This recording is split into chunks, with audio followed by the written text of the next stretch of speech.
Praise the Lord. Hallelujah. Praise the living Jesus. Amen. Let us pray. Father, we thank you for today is the day you have made. And we rejoice and we are glad in it. I ask in the name of Jesus that your word will bring light and understanding to us, to the praise of your name. In Jesus' precious name. Amen. I want to talk to us about what I call Abraham's blessings. Abraham's blessings. In the book of Genesis chapter 22 and verse 17, the Bible says, I will surely bless you and make your descendants as numerous as the stars in the sky and as the sand on the seashore. Your descendants will take possession of the cities of their enemies. Amen. God promised Abraham that he would bless the whole world. He will make him father of nations, and the whole world will be blessed through him. And you know what? God is a covenant-keeping God. These blessings of Abraham is still as work up to date. It talks about two levels of blessings there. It talks about his children, his descendants, to be as numerous as stars and as sand of the seashore. There are two levels of blessings there. The star level and the sand level. So this message is directed to women, to as many women that will come in contact with this message. God wants us to position ourselves for his blessing. What would determine the manifestation of these Abrahamic blessings in our lives, as God has entrusted in our care the responsibility of conception. You know, we are the pregnancy carrier. And in this regard, may I say, pregnancy could be babies, and it could be God-given vision that God gave us. Both has the same effect. Yes, and I mean it. Because it has eternal reward and consequence. At the end of the day, all of us will give account of how we nurture those children that God gave us. And we give account of the vision that he gave us. The vision is not our own. When God gave you a vision, a purpose to pursue, it's God's agenda.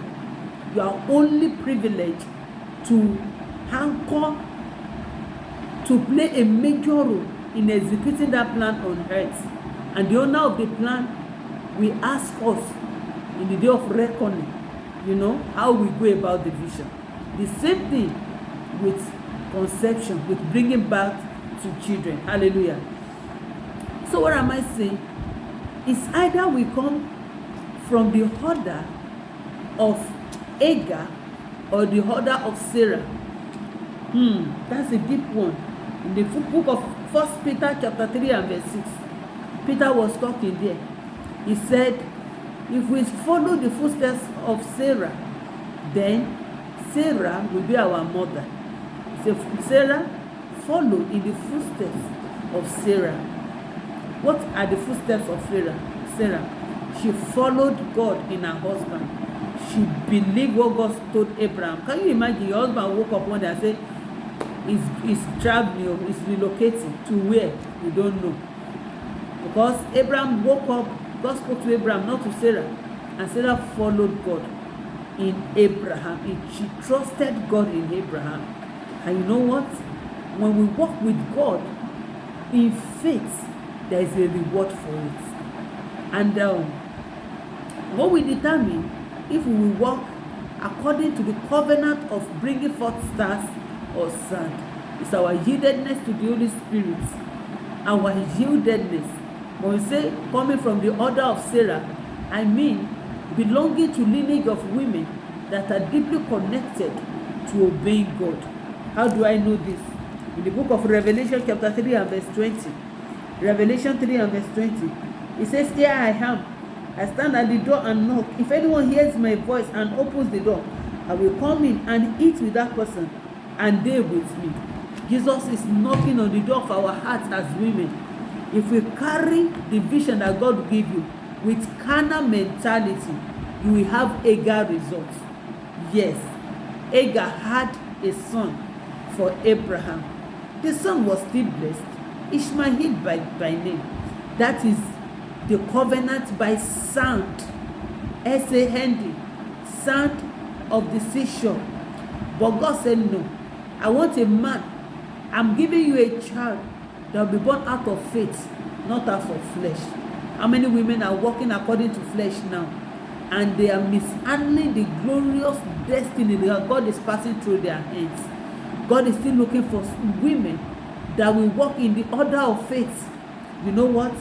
God waited even for the faith of Sarah to grow before he released Isaac. Our faith grew to receive that boy. So God is waiting for us to open the door of our hearts. That scripture was not written originally for unbelievers. It is written for we children of God. God wants us to walk hand in hand in executing his plan on earth. And in this regard, there are so many plans of God. I just want to narrow it down into carrying baby, in your womb, or carrying baby as an idea, a purpose in your heart. There are two levels of it. And you can bring forth this baby according to flesh or according to spirit. If you walk hand in hand with the Holy Spirit, you will have God's results. We can't do it in our own way and have God's results. No. If we do it in Hagar's way, we have Ishmael as our results, which doesn't portray the full glory that God has for us. God wants women that will walk in total subjection to the Holy Spirit, in willful submission to the Holy Spirit. He's knocking on the door of our hearts. Listen, children, listen, my women, every woman that come across this video, please note this. Women are carrying idols. Generation of women like Rachel, who will carry their idol into their relationship with God. It doesn't work that way. The idol of our emotions, the idol of our old way of thinking, we must let it go. We must not sit on that idol. We must stand up from that idol and throw the idol away and walk hand in hand with Jesus, so that his purpose can fully be executed on earth through our lives. I hope you understand this message I brought to you. This more than a word, this is a message I want you to think about. Working with God in executing his plan on earth. How? In the area of nurturing children, bringing forth great destinies, and nurturing purpose and God's vision on earth in the order of the Spirit. The Bible says when we honor God, when we walk, in obedience to God, he said then we are true children of Sarah, whom called her husband master. Yes, it's just a typology of women that submit. The key message in that scripture is to walk in submission with the Holy Spirit. When you submit to the Holy Spirit, it will be easy to submit to your husband. No natural woman can submit to any man anyway. Yes, that's the truth. Yes, it is with the help of the Holy Spirit. When you as a woman has a good relationship with the Holy Spirit, it will affect the way you relate with your husband, and it will affect the way you will nurture your children by the hands of flesh. The Bible says we will fail, and that's the truth. You can't do it in a flesh way and have the spirit results. No, you can't do it in Hagar's way and have Isaac results. No, when you do it in Hagar's way, you have Ishmael's results. God wants women that will be spiritual enough to follow God wholeheartedly, to open their heart to the knocking of Jesus. We live in a very busy world. Women, calm down. Yes, please calm down. Let's slow down a little bit and give heed to the knocking of Jesus in our hearts. You know how much God is knocking your heart? He's convicting you of certain things. It is time to take note of those things. It is high time to give God the honor that he deserves by following him. A day of reckoning is coming when nothing will matter than how we lived our life. The life we are living is not our own. The owner will ask of us one day. God wants us to walk in obedience to Jesus, in the order of Sarah, that honor God, and that reflects in our relationship with our husband, and thereby See the life of Isaac. He became exceedingly great. And this shall be our portion as we walk hand in hand in Jesus. Your own conception may be that vision that God gave you. See, the result shows. If that vision is battered as a result of good relationship with the Holy Spirit, the way you will handle the success will be different from somebody that bats her own vision according to flesh. The way you will spend your money, it will show it.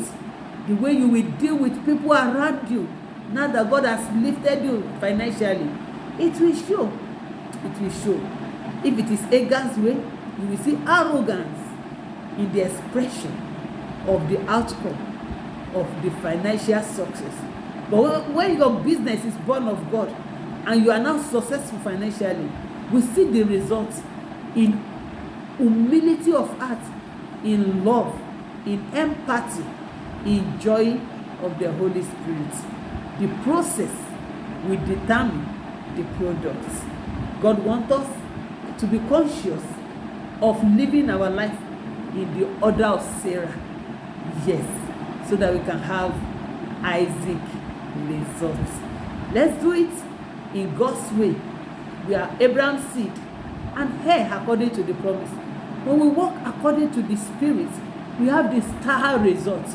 When we walk according to our own flesh and fleshly desires, we have the sand results.